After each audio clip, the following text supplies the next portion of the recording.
nothing gave me more anxiety than messing around with the camera. I can sympathize with that. Because this is before digital. I would have to do f-stops and Yeah. and we're good. Go ahead. Well, you still have to do f-stops. But I mean, I'm not a photographer, you know. So oh, right. It doesn't help. Yeah.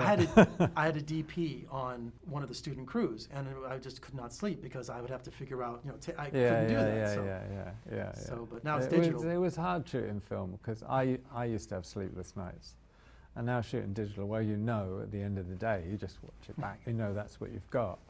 I used to hate the call to the lab in the mornings. I could never do it. Actually, I'd always ask my assistant or something to call the lab. I couldn't do it. We have to send our student films to the Yale labs in Hollywood. That's where we send everything. Oh, right.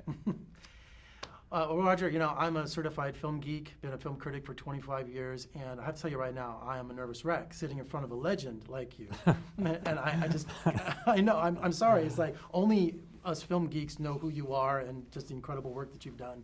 And watching 1917 and the idea of doing a continuous shot, did that originate with you? Did you pitch that? No. It was, I didn't find out about it till I read the script. It was on the front page of the script. I mean, Sam just told me it was a film set in 1917 and I'll send you a script, he said.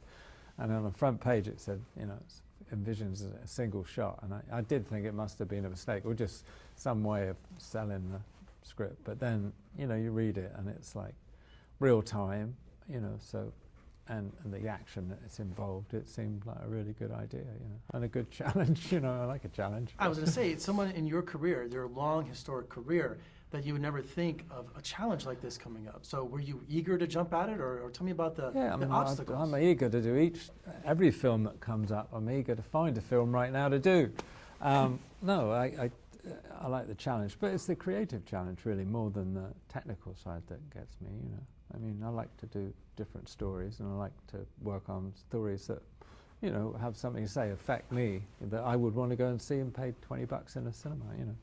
And did you have a go-to team to call for something special like this film? Well, a lot of the guys, you know, because we were shooting in England, I haven't shot in England that much over the last few years, but I'd done Skyfall there, so a lot of the guys I'd worked with on Skyfall, and then some guys I brought from the States that I worked with. In fact, my assistant, Andy Harris, I've worked with since Fargo. In fact, he was even on Shawshank Redemption, so I've known him as long as anybody. But they say the gaffer was, he did Skyfall, but he also did the first film we did together was 1984. So I've worked with him a long time. So, you know, it was a combination of people I worked with a long time and a few new people. There's a Trinity operator, and it's like a Steadicam, but it's got a little arm to it. He's a guy I met during testing, and I'd never met him before, and he's quite wonderful. So it's great getting a crew together from different places, but a lot of them I work with. Well, I was seeing some behind-the-scenes footage, and during the explosions, that one sequence with the shell, a soldier came out of the trenches and then grabbed the camera. He was doubling, you know, it looked like an actor, and also he grabbed the camera too. Well, there's two grips, because it was coming off a Technicrane, and then the grips were taking it off the Technicrane, walking backwards with it, and then putting it on another Technicrane, and they couldn't get out of shot, that's why they were in costume. So as the camera then started tracking away, they had to cross frame, so they were all in costume. They got paid as extras that day as well. So many memorable scenes, but for a DP like you, what was the most challenging scene that you couldn't get right, or you were kind of most concerned about?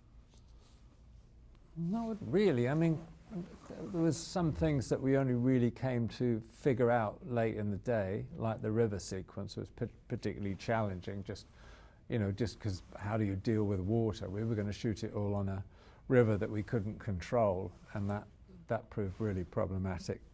You know, but then some things are really hard, like the last shot of the film I was most anxious about, because I wanted the sun to come out at a certain point, and it's like, we'd have it, we got to take where the sun came out, and it's in the movie, so. In our final moments here, I'm president of the Las Vegas Film Critics Society, and I'm proud to say that we announced our awards today. Best cinematography win to you. Oh, well, thank you very much. So I just want to say from our society, thank congratulations. you very much. And this has been a total thrill. Thank you. And I watched Big Lebowski on the plane on the way up. Oh, here, yeah. Big Lebowski, that's a good one. A bit different, isn't it? So we got to do another Coen Brothers film. We're waiting. Yeah, and Joel's doing a film in February, I think. Where he's working with Bruno now, so Bruno does a great job. So, but maybe one day I'll be back with him. I don't know. Total thrill. Thank you so Yeah. much. All right. Pleasure. Yeah. you. Great. Thanks.